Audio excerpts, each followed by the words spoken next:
how are you? Welcome to O2, and now we'll be doing materials chapter. And in the last class हम लोगों ने store laser देखा, complicated adjustments भी देखी. आज हम लोग उन्हीं स्टोर लेजर के कुछ और क्वेश्चंस करने जा रहे हैं. थोड़े ट्रिकी हैं, थोड़े से अच्छे हैं, मतलब we are going to do handle little good questions now.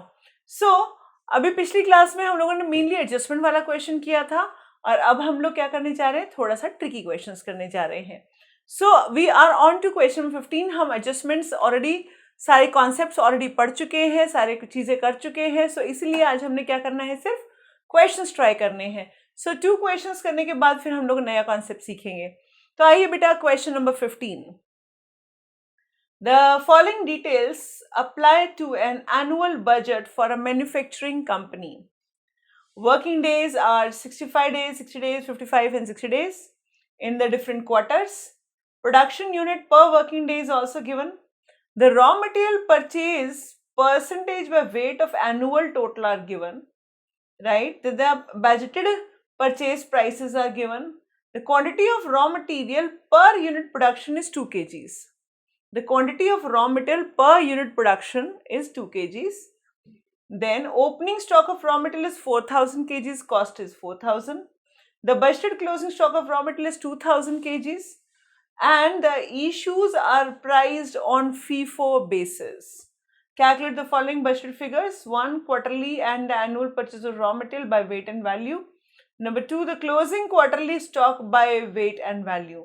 तो चलिए हम बनाना शुरू करते हैं. सबसे पहले हमारे सामने क्या दे रखा है, देखिए. क्वार्टर्स की बात करते हैं. This is question number 15. हमें क्वार्टर्स की बात की गई है. Quarter number 1, 2, 3, 4. So let me make your page, let us make your page a lined one, right? तो चलो जी, हमारा पेज लाइन हो गया ताकि हम अपने काम फिगर्स ठीक से लिख सके. And you're given quarter 1, 2, 3, 4. This is quarter. And what is the quarterly production? हमारे क्वार्टर का प्रोडक्शन क्या होने वाला है ये देखते हैं. Okay, this is my quarter number 1, 2, 3, 4. What is quarterly production? Let's see that. Your production is 65 days or 65, and the production units per working day is 100. That means this is 65 into 100. This is 6500. क्या मैं एक total column में बना लूँ? Yes ma'am, एक total column में बना ही लो. तो एक काम करते हैं, इसको थोड़ा सा स्क्वीज कर लेते हैं.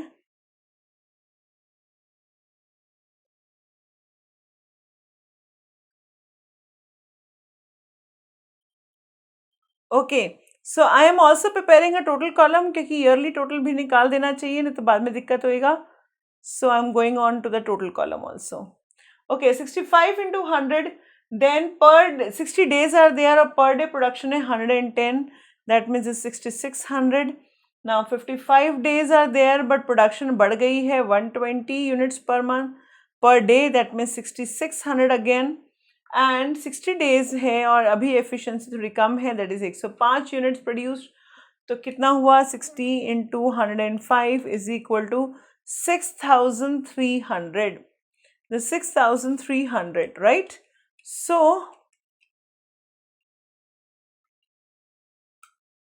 कितना टोटल हुआ जी? हमारा टोटल हुआ 26,000 यूनिट्स का. This is my quarterly production in units. This is 26,000. और रॉ मटेरियल कितना चाहिए, उन्होंने कहा quantity of raw material per unit produced so is 2 kg. So raw material required for this production is 13,000 into 2 करके निकाला. 6600 into 2, 13,200.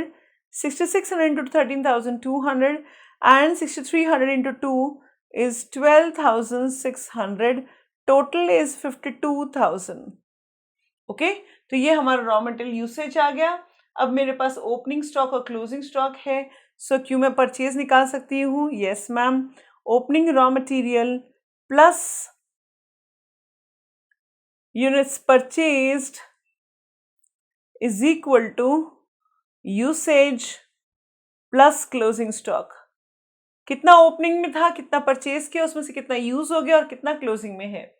ना opening stock जो दे रखा है वो दे रखा है आपको 4000 kgs, राइट। यूनिट्स परचेजेस का मुझे मालूम नहीं है कि परचेज कितनी है। What is the usage? Usage I know is 52,000 kgs, अभी हमने सब kgs में काम किया हुआ है, और क्लोजिंग स्टॉक है 2000 kgs. So what is my purchases? As you can see that plus minus करने के बाद 50,000 kgs का परचेज आ रहा है। अगर 50,000 का kgs का परचेज आ रहा है, this raw material required is in kgs, so purchases का आ गया। परचेज का परसेंटेज बता रखा है raw material percentage by annual total. Annual total मुझे पता है 50,000 खरीदना है, सो what is the purchase quantity? What is the purchase quantity? 30% of 50,000 is 15,000. 50% is 25,000. 20% is 10,000. And this is nil. What is the rate? The rate is 1, 1.5 and 1.125. So what is my purchase amount? What is my purchase amount? This is 15,000 and 25,000 into 1.05 is equal to 26250, and 10,000 into 1.125 is equal to 11250. So total amount of purchase, as you can see, is total 52,500. This is 52,500 का total purchase आया। सो अब मेरे पास total purchase आ गया जी। अगर total purchase आ गया है 52,500 का, तो अब मैं अपना काम शुरू करूं। यस, नीचे कहा गया आपको फीफो यूज करना है, तो हम स्टोर लेजर बनाते हैं। ये मेरे वर्किंग नोट्स बन गए हैं, my working notes are ready. So this is my working note. Let's prepare. हमें कहा गया हमारे क्या बनाना है, calculate the following budgeted figures. पहली बात तो quarterly and annual purchase of raw material by weight and value. क्या वो हमारा आ चुका है? Answer is yes. सो ये हमारा आंसर है बाय वेट, मतलब quantity and value. This is the answer, right. Part A and part B, मतलब part A, this is the answer of part A and B. Okay, so this is the A part. And B कहता है closing quarterly stock by weight and value. तो अब हमारे closing stock निकालना है। Closing stock निकालने के लिए देखिए हम शॉर्टकट मार सकते हैं, but it's good that you prepare a store ledger. So let's prepare a store laser.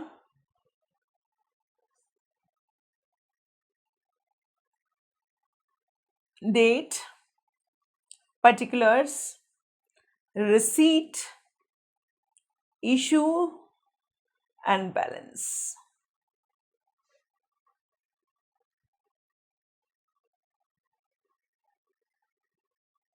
Date, particular, receipt, quantity, rate and amount, issues, quantity, rate and amount, and balance, quantity, rate and amount. And we are using FIFO. As per the question, we are using FIFO. तो चलिए, हमारे पास जो dates आ रखी हैं वो दे रखी हैं आपको 1 जनवरी, राइट। कैलेंडर ईयर वगैरह तो कुछ नहीं देखा, तो हम फर्स्ट क्वार्टर के हिसाब से लेते हैं। This is first quarter. So what is the opening balance? Opening balance, as you know, is 4,000 at an amount of 4,000 means the rate is 1. Now let us purchase. अगर डेट स्पेसिफाई ना हो तो क्या करना चाहिए? पहले परचेज बाद में इशू करना चाहिए, राइट। आप बोलोगे मैं पहले इशू नहीं हो सकता क्या? नहीं बेटा, आपको हमेशा बोनाफाइड असम्पशन लेनी है। क्या लेना है? अगर आपको कोई डेट स्पेसिफिक, जैसे यहाँ पे क्वार्टर दे रखा है, कोई पर्टिकुलर डेट्स नहीं दे रखी है, तो हमेशा क्या करेंगे? पहले परचेज करेंगे उस क्वार्टर का, फिर इशूज करेंगे। सो what is the purchase? I have purchased 15,000 quantity at the rate of 1, that is 15,000। So total बन गया 19,000, जिसमें से 4,000 हमारा पुराना वाला था और 15,000 नया वाला था और टोटल बन गया 19,000 का। अब बोलो दोनों का एक एक रेट है, मैं क्या इन दोनों को मिक्स कर सकते हैं? आंसर इज नहीं बेटा, हमेशा अलग अलग रखना चाहिए। अब आते हैं हम इशू करते हैं, इशूज। और इशू हमें कितने करने हैं? अब देखिए यूज कितना करना है हमारे को। अभी हमें यूज करना है ये 13,000 को, राइट? तो we have to use this 13,000। So let's issue 13,000। Obviously ये 13,000 कहाँ से इशू होगा? 4,000 from first stock and 9,000 from second stock. So total 13,000. बचा कितना? 15 में से 9 गया, दैट इज 6,000 बच गया है जी 1 रुपए पर, दैट इज 6,000। ये मेरा क्वार्टर एक बार खत्म हुआ। अब सेकेंड क्वार्टर की बात शुरू होती है। This is my second quarter. Now we have purchased, how much we have purchased? I have purchased, quarterly closing stock पूछा गया था तो फर्स्ट क्वार्टर क्लोजिंग स्टॉक आ चुका है 6,000। आप चाहें तो यहाँ पर एक ऐसी लाइन भी डाल सकते हैं ताकि आपको क्वार्टरली पता चल जाए किस क्लोजिंग स्टॉक की बात की जा रही है। सो परचेजेस देखते हैं, हमने परचेज कितना किया? 25,000 यूनिट्स परचेज किया है at 1.05 and this is coming out to be 26,250। कितना आया बेटा? This is 26,250। ओके, अब देखिए जरा यहाँ पर अगर हमारे ये सामान आ रहा है तो व्हाट इज द इशू? हम इशू कितना करेंगे? Let's say what is the issue? Issue के अंदर देखिए हमारे को कितना इशू करना था? 13,200 का इशू आ रहा था। Use is 13,200। जब आपने 25,000 खरीदा था तो यहाँ पे बैलेंस हो गया था 31, जिसमें से 6 1 रुपीज पर है और 25,000 1.05 पर है। टोटल मेरा बन गया था 32,250। कितना बना? 32,250। अब 13,200 की बारी आ रही है इशू होने को। हम कहाँ से करेंगे? ऑब्वियस है, 6,000 हम करेंगे 1 रुपीज पर और 7,200 हम करेंगे 1.05 पर। So total is 7,200 at 1.05 plus 6,000. This is equal to 13,560. कितना आया? 13,560। तो आइए चलिए माइनस करते हैं। जो सेकेंड स्टॉक था 25,000, 7,200 माइनस हुआ था, दैट मीन्स 17,800 बच गया 1.05 पर। मेरे पास बचा है 18,690 का। ये हमारा सेकेंड क्वार्टर पूरा हुआ।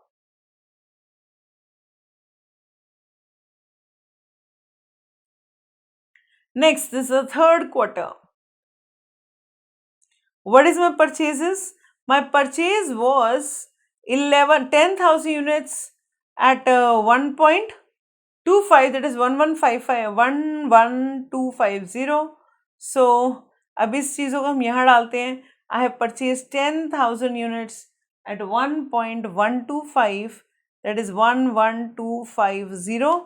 टोटल देखिएगा कितना है? 27,800, जिसमें से 17,800 1.05 पर था और 10,000 एट 1.125 पर था। तो टोटल जो बना है वो बना है 29940। कितना बना है बेटा? 29940। अब आती है इशू की बातें। इशू कितना हुआ है? Let's see that. इशू हमारा हुआ है 13,200 इसमें, राइट? तो कितना हुआ है? 13,200 इशू हुआ है। सो हम वापस इशू कर रहे हैं 13,200। अब की बार सब फर्स्ट वाले में से ही चला जाएगा।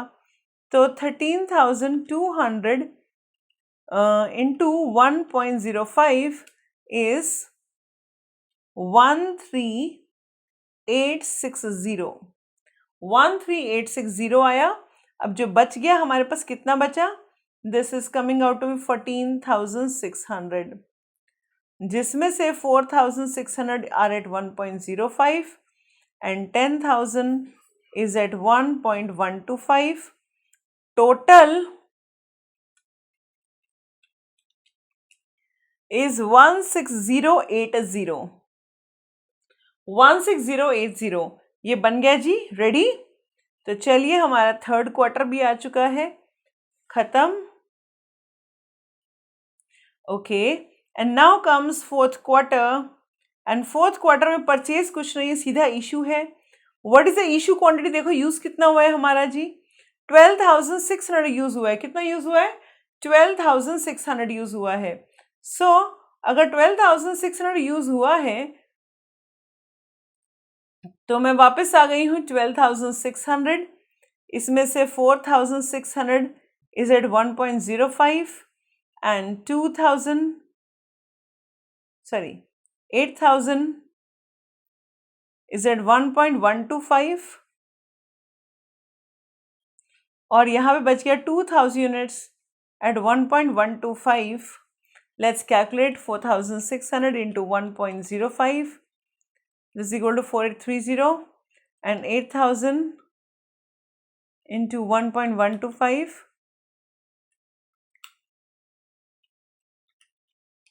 This is coming out to be 13,830. And what about it? 2,000 into 1.125. This comes out to be 2250. कितना है बेटा? 2250.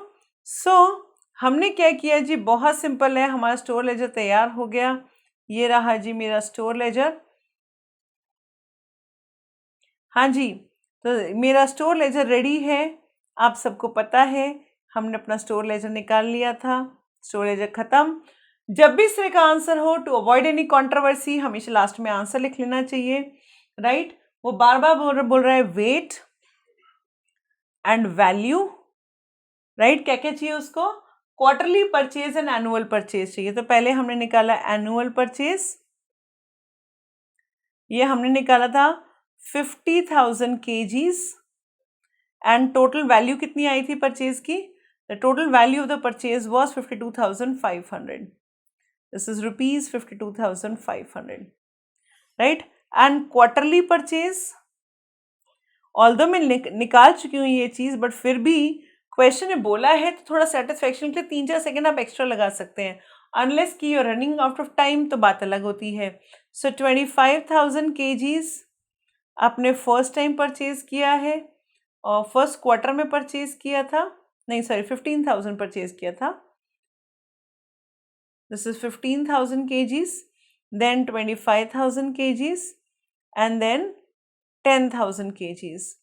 This is first quarter, this is second quarter, this is third quarter and fourth quarter.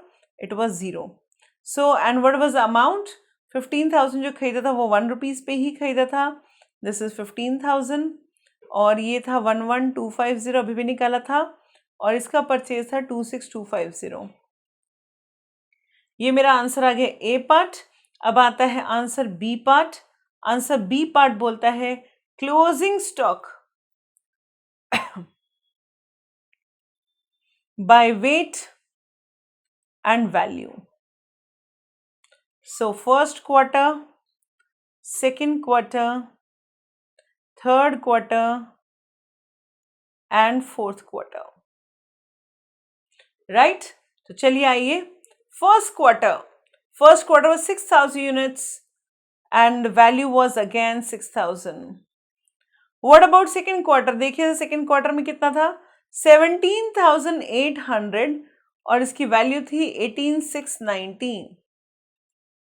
So this is 17,800, value was 18,690, right? This is in kgs and this is in rupees. और अगर हम आगे चले तो this was 14,600 at 16,080, 14,600 at 16,080 and the fourth quarter is 2,000 units at 2250. तो आप बच्चों ने देखा कि मैंने और थोड़ी सी मेहनत और करी बट मेरे एग्जामिनर को एक क्लियर कट आंसर मिल गया। अब ऐसा करने से ऑब्वियसली आपका एग्जामिनर बहुत खुश होता है, क्योंकि एक तो इसको स्टोर लेजर में हमने कह दिया था, स्टोर लेजर बना दिया, अपने आप जाके देख लो। अब ऑब्वियसली वो इरिटेट होगा कि हमारे स्टोर लेजर बनाने से क्या है, मैंने तो क्लोजिंग स्टॉक मांगा था, where is the closing stock and answer.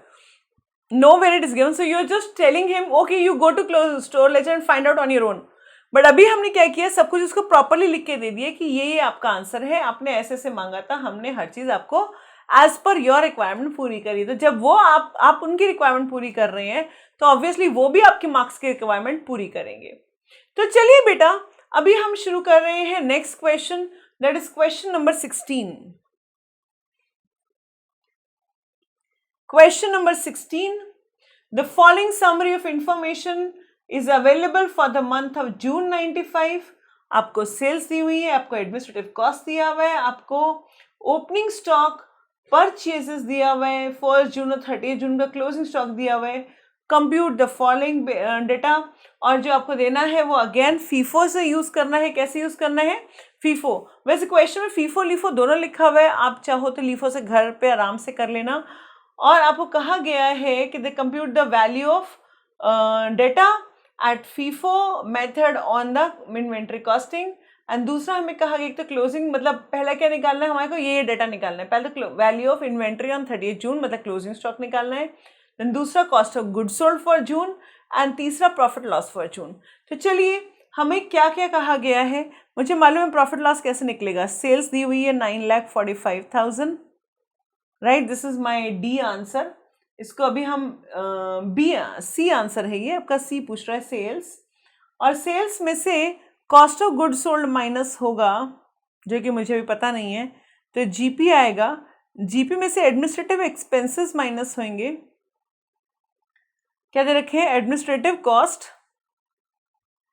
दे रखा है 25,000. ये माइनस होने के बाद मेरे पास क्या आएगा? मेरे पास आएगा profit. And for the profit I will see what is the profit. Right, so ये हमारा काम हमें निकालना है कितना है. और हमारे को बी पार्ट में कॉस्ट ऑफ गुड सोल्ड हमने पीटीआर में लिखा था, इशू कॉलम हमारा कॉस्ट ऑफ गुड सोल्ड बन जाता है. तो इसका मतलब हमें इशू कॉलम के लिए स्टोर लेजर बनाना ही पड़ेगा. ओके, और हमें क्या दिया हुआ है? ओपनिंग स्टॉक दिया हुआ है, परचेज दी हुई है और क्लोजिंग स्टॉक दिया हुआ है. तो मुझे मालूम है opening stock plus purchases is equal two units used, है ना, या units sold plus closing stock. Now opening stock is given to be 1 lakh units. Purchase total is given to be 3 lakh units. Units sold is I don't know, and the closing stock is given to be 1,30,000 units. So what is my units sold? My units sold is 4 lakh minus 130. This is 2,70,000. सो ये हमारे unit sold हमें मिल गए हैं. अब हम अपना काम शुरू करते हैं. Now let's prepare our store ledger. Let's prepare a store ledger. जैसे कि मैं फीफो के हिसाब से बना रही हूँ, आप लीफो के हिसाब से भी बना सकते हैं. आपको लीफो तो अच्छे से आ गया है ना बेटा. सो लीफो में मेरे को टेंशन नहीं है, मैं एक मेथड से करके दिखा रही हूँ. ऑब्वियसली आंसर डिफरेंट आएगा. ये आ गई आपकी date, particulars, purchases, issues and balance. So date, particular, receipt, quantity, rate and amount, issues, quantity, rate and amount, balance, quantity, rate, amount. Okay, let's see. सबसे पहले अपने को दिया हुआ है 1 June opening balance. Now opening balance is 1 lakh units at the rate of 3. This is 3 lakhs. Okay. Now this is 1st June. अब 1 जून को ही एक परचेजेस है,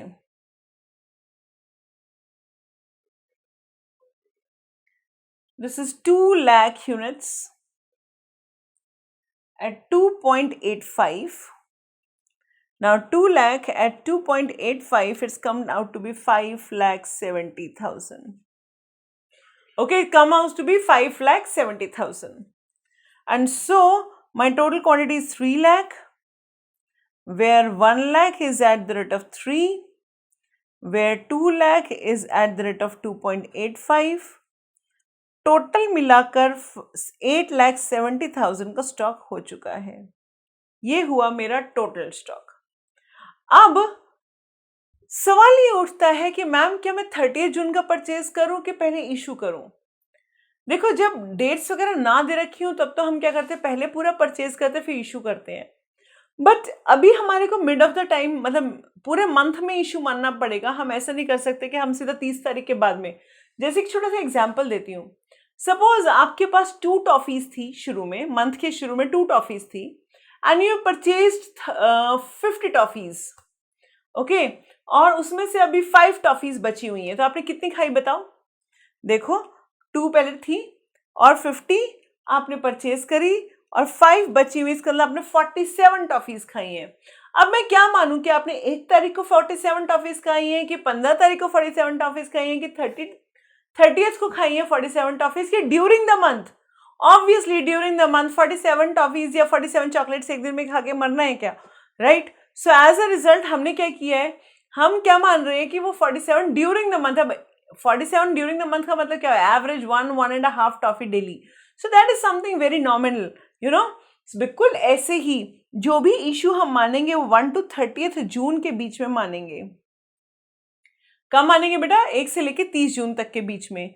और 1 से लेके 30 जून के बीच में जब हम ये मानेंगे तो फिर हमने जो 2,70,000 यूनिट्स इशू किया, 2,70,000 यूनिट्स इशू किया, इसमें से 1 लाख तो आपका 3 रुपीज पे होगा, फीफो यूज कर रहे हैं याद रखिएगा, और 1,70,000 आपका 2.85 पर होगा, right. So 1 lakh into 3 is 3 lakh and 1,70,000 into 2.85 ये आ गया, और टोटल हमारे पास आ गया 7,84,500, राइट। सो अब माइनस करते हैं, दिस इज 30,000 एंड 30,000 के बाद this is 2.85, so 30,000 into 2.85, this come out to be 85,500। कितना है बेटा? 85,500 का स्टॉक बचा।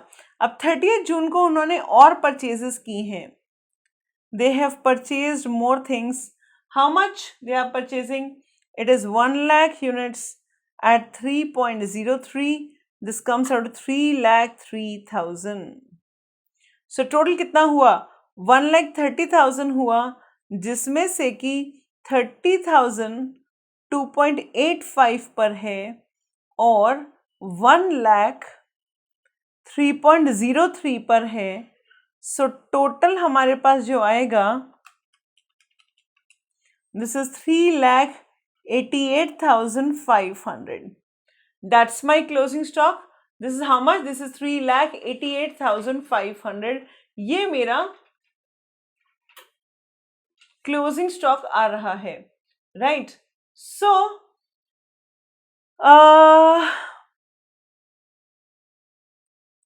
राइट, तो this is my closing stock.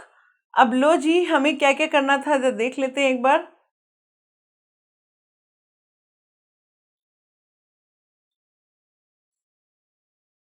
Okay, so this is my store ledger, can you note down? अब हम इनके क्वेश्चंस का जवाब देते हैं। इन्होंने सबसे पहले पूछा था कि what is the value of inventory in the on 30th June? The value of inventory on 30th June is 1,30,000 liters at rupees 3,88,500। फिर बी उसने बोला cost of goods sold, cost of good sold is the issue column. और बेटा जी issue column बहुत सारे होते तो हम ऐड कर देते, यहाँ तो एक ही आ रहा था। This 7,84,500, right. सो अब मैंने यहाँ से माइनस किया 7,84,500, तो बेटा जी क्या हुआ, 9,45,000 में से 7,84,500 माइनस करने पर मेरा जीपी आ रहा है 1,60,500, और इसमें से 25,000 माइनस करने पर मेरा प्रॉफिट आ रहा है 1,35,500, right. So my the whole point is that my profit in hand is 135,500 and cost of good sold मैंने निकाली इशू कॉलम से, बाकी सारा चीज निकल गया है, right. So this is my sales, cost of good sold and administrative cost, right. हो गया, थर्ड पॉइंट भी निकल गया। हमने यूनिट्स निकाला था, ये रहा हमारा store laser, that is my store laser. I hope you have noted down, and this is my closing stock and this is my cost of goods sold. Cost of goods sold क्या होता है, issue column. आपने PTR देखा था, cost of good sold is a issue column, right. तो that means अब हमें FIFO LIFO सब समझ में आ गया। आप चाहें तो अब ये क्या कहते हैं, you can make on your own, right. अब मैं आपको कुछ और सिखाने जा रही हूं। Now I want to tell you about standard cost method. तो बेटा ये वो मेथड है जहां पर हमारा सारा इशू एक पर्टिकुलर प्राइस पे होगा, where all the issues will be done at a particular price. ये कहाँ यूज होता है, तो छोटा सा एग्जांपल लेते हैं।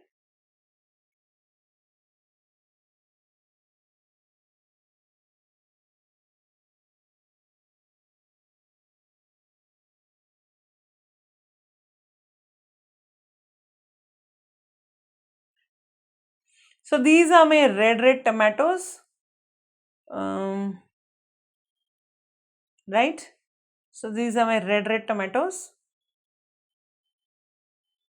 Okay, so using these tomatoes, अभी मुझे क्या करना है कि मुझे सॉस बनाना है। ओके, क्या करना है जी, मुझे इन टमाटोज का मुझे सॉस बनाने का है। मैं थोड़ा सा इनको टमाटोज को ठीक कर दूं।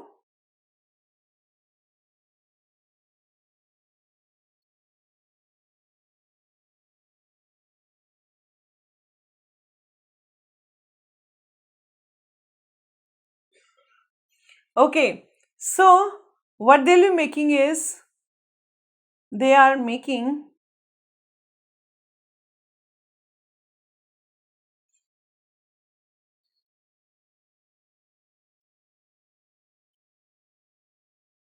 this is my tomato sauce bottle and here it is written Maggie.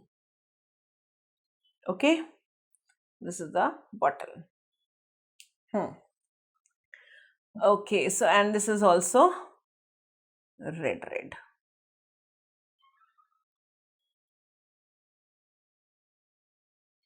Okay, so now I am ready, my sauce is ready, but एक समस्या आ रही है। समस्या क्या आ रही है कि इन टमाटर से मैंने सॉस तो बनाया, मगर कभी तो टमाटो 5 रुपीज kg मिलते हैं और कभी टमाटो 10 रुपीज kg मिलते हैं और कभी कभी टमाटो 50 रुपीज और कभी कभी 70 रुपीज पर kg भी मिलते हैं, राइट।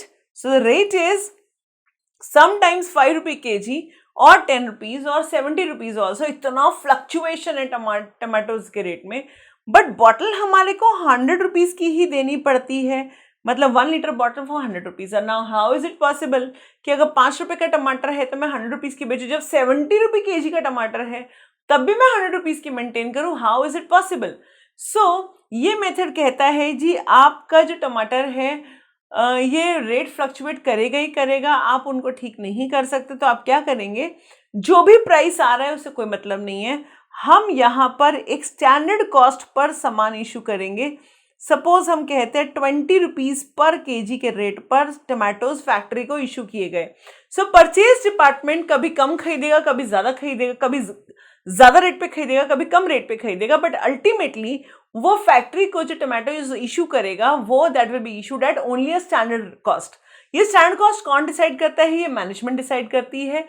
इस तरह से डिसाइड करती है ताकि हमारी जो फ्लक्चुएशंस हैं उनका एक एवरेज प्राइस निकल जाए। आप स्टैटिस्टिक्स में एवरेज, मीन, मीडियन, मोड निकालना जानते हैं, तो वो उन सबको डेटा को देख करके वो एक एवरेज प्राइस निकाल लेते हैं कि ये प्राइस होना चाहिए जहां पर सबसे कम डिविएशन होगा, राइट। तो ये मेथड आपने डायग्राम ड्रॉ कर लिया, राइट। तो लिखिए बेटा, सब बच्चे लिखिए जरा। This method is used when raw material is very fluctuating in prices. This method is used when the raw material is very fluctuating in prices, but the output is to be maintained at constant rate. But the output is to be maintained at constant rate. Okay, so लिखिए आगे, this is possible only when the stores issue the raw material to factory at constant selling price. At constant selling price. Right? And this price is called as standard cost. आगे चलिए लिखिएगा. In this method, the opening and the closing stock. In this method, the opening and the closing stock must be kept at standard cost. The opening and the closing stock must be kept at standard cost, and the price variance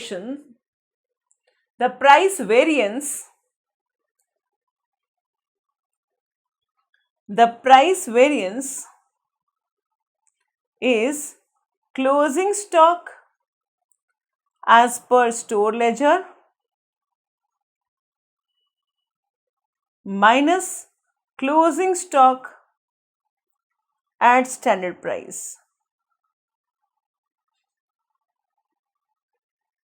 Right? फिर आगे लिखेंगे, this price variance is transferred to P&L. This price variance is transferred to P&L. Okay, यहां पे एक और बात लिखिएगा, one more thing. In this method, the balance of store ledger will not have the rate column. The balance of the store ledger will not have the rate column. जो store laser का balance है उसमें rate column नहीं होगा. तो चलिए आइए question करके देखते हैं. आपको समझ में आ गया? इस तरह की हर चीज जो नेचुरल चीजों से बनती है उन सभी में ये प्रॉब्लम है. उन सभी के अंदर ऐसा ही होता है कि जहां पर हमारे जो प्रोडक्ट्स हैं वो सारे के सारे एक पर्टिकुलर रेट पर आ जाते हैं जी, राइट. प्रोडक्ट का रेट कांस्टेंट, जैसे अचार हो गया, जहाँ पे नेचुरल चीजें हैं, फ्लक्चुएट कर रही हैं बहुत ज्यादा. टमाटो, पोटैटो चिप्स, कभी कभी पोटैटोज बहुत सस्ते होते हैं, कभी कभी बहुत महंगे होते हैं, बट पोटैटो चिप्स का जो पैकेट है अगर 15 रुपीज़ का, 20 रुपीज़ का, तो उसको मेंटेन करना पड़ता है कि ये 20 रुपीज़ का पैकेट है तो 20 पे ही सेल करेंगे. सो एज अ रिजल्ट पीछे के पोटैटो फ्लक्चुएशंस को हम लोग इस पर नहीं डाल सकते हैं. So in such all such circumstances we use standard cost method. तो आइए स्टैंडर्ड कॉस्ट मेथड के ऊपर हम लोग देखते हैं एक क्वेश्चन. तो क्वेश्चन नंबर 17 करते हैं जी.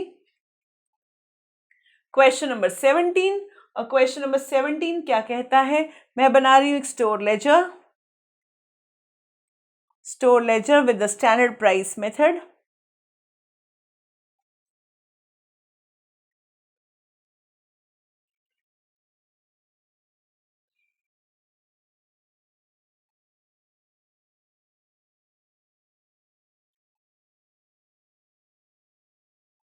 So date and particular, receipt,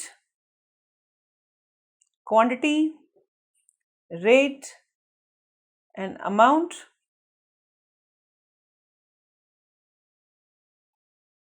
issue, quantity, rate and amount, balance. आपको याद होगा इसमें अब की बार रेट कॉलम नहीं बनाना है। Okay, let's come on. Question कहता है, ओपनिंग स्टॉक क्वेश्चन देता है, सीधा सीधा बोलता है। क्वेश्चन नंबर 17 की तरफ चलते हैं। The purchase in the issue in the month of December as follows. आपको ये सब दिया हुआ है। नीचे कहता है the standard price per unit of material is 20 rupees fixed for the year. Show the store ledger entries and determine the price variance for the month of December. And how would you like to deal with the price variance when preparing monthly costing P&L? So आइए जी, let's see.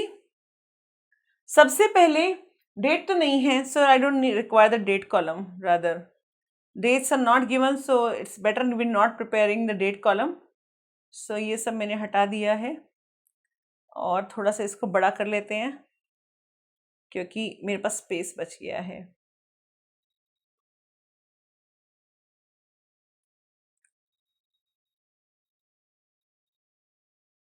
चलो रहने दीजिए, कोई बात नहीं। तो date column की हमें जरूरत नहीं पड़ी थी, डेट हमें नहीं दी हुई है। सबसे पहले हमें दी हुई है purchases. Purchase of 400 units at 20, this comes out to be 8,000. So balance is 400 units at 8,000. Now again we are doing some purchases. This is 350 units at 18 rupees. So 350 into 18 is equal to 6,300. Quantity में quantity add, amount में amount add. सो ये हो गया 750 और ये हो गया 14,300। Correct. अब आते हैं जी इश्यूज पर। Issue, this is 300 units. कितने पे करेंगे? All the issues will be at standard cost. This is 20, so this becomes 6,000 rupees. Minus करते हैं, this is 450 and this become 8,300. Okay, now again issue. I'm issuing again. Issue, we are issuing 400 units. How much? 400 units, and the rate would be again standard cost, that is 20 rupees, 8,000. बढ़िया बात ये है बेटा जी कि यहाँ पर stock कभी कभी नेगेटिव भी हो जाता है। आप चलिए चेक करिए। सपोज करिए यहाँ पे 430 यूनिट्स इशू करने होते, 430 यूनिट्स। अब करके देखते हैं यहाँ पर, अगर ये 430 होता तो 20 के हिसाब से 8,600 हो जाना चाहिए था। दैट मीन्स जो हमारे पास 20 यूनिट्स का स्टॉक बचता उसका कॉस्ट होता -600। Wow, what is amazing, not -600, -300। So what is amazing figure? Stock की वैल्यू नेगेटिव है। हाँ, हो सकती है, स्टैंड कॉस्ट में हो सकती है, क्योंकि यहाँ पर प्राइस इनपुट के ऊपर डिपेंड नहीं कर रहे हैं, एवरेज के ऊपर डिपेंड कर रहे हैं। मैं इनको मिटा देती हूँ, ये सिर्फ एक डेमो मन करके दिखाया। सपोज अगर ऐसा होता तो, राइट, तो यहाँ पर नेगेटिव प्राइसिंग आ सकती है, बट वो जो नेक्स्ट परचेज होगी उसके साथ सेट ऑफ होगी, नहीं तो प्राइस वेरिएंस में अपने आप जाएगी वो। तो चलिए परचेज आता है फिर से। Purchase 400 units at 20 rupees, again this is 8,000, so this becomes 800 units. Sorry, I'm very sorry, ये तो मैंने सारा इशू परचेज इशूज लिख दिया था आपको बताने के चक्कर में। So this is 50 units, minus करेंगे तो 300 रुपीज का है। Okay, and now we are purchasing, so it becomes 450 and 8,300. We are again purchasing at 250 units at 25 rupees is 6,250. Plus करिए, 450 plus 250 is equal to 700. Plus करते जाइए, 8,300 plus 6,250, this is equal to 14,550. Right, this is 14,550. अब आगे चलते हैं। Now comes issues. This is 500 units, 20 rupees, 10,000. तो बच गए 200 units at 4,550. Now this is the value as per the store ledger. इसके आगे तो कुछ नहीं कह रखा। So let's find out the price variance. हमारे value of closing stock in store ledger and value of closing stock at standard cost. So this is 4550, 200 units हैं, 20 rupees per हैं, this is 4000, this becomes 550. क्या बन गया ये बेटा? 550. So अब देखिए मुझे प्राइस रिड्यूस करना है कि इनहेंस करना है. आपको पता है कि क्लोजिंग स्टॉक स्टोर लेजर का इस मेथड में स्टैंडर्ड कॉस्ट पे ही रहता है. अगर स्टैंडर्ड कॉस्ट पे रखना है तो रखना हमें 4000 पे है, और है कितने पर? वो 4550 पर. दैट मीन्स मुझे स्टॉक को रिड्यूस करना है. और अगर स्टॉक का रिड्यूस करना है तो क्वेश्चन पूछ रहा है तो इसका अकाउंटिंग ट्रीटमेंट पीएनएल में क्या होगा? तो आप करेंगे इसको कॉस्टिंग पीएनएल डेबिट. अगर किसी स्टॉक को रिड्यूस करना हो तो ऑब्वियसली स्टॉक क्रेडिट होगा. तो टू स्टोर लेजर, हमारा स्टोर लेजर में इसकी वैल्यू रिड्यूस की जाएगी. कितने से? 550 से रिड्यूस की जाएगी. तो कॉस्टिंग पीएनएल में डेबिट होगा और स्टोर लेजर में क्रेडिट होगा. अगर यही चीज समथिंग लाइक 3000 समथिंग आती तो हम बोलते भाई हमें तो 4000 में मेंटेन करना है, तो हमें स्टोर को बढ़ाना पड़ता. तो स्टोर लेजर डेबिट, वही एसेट वाला रूल. बढ़ाना होता है एसेट को तो क्या करते हैं? डेबिट करते हैं. और कम करना होता है तो क्रेडिट करते हैं. तो हमने स्टोर लेजर क्या किया? क्रेडिट कर दिया. तो एंट्री बनाना बहुत सेफ है, बहुत ईजी है.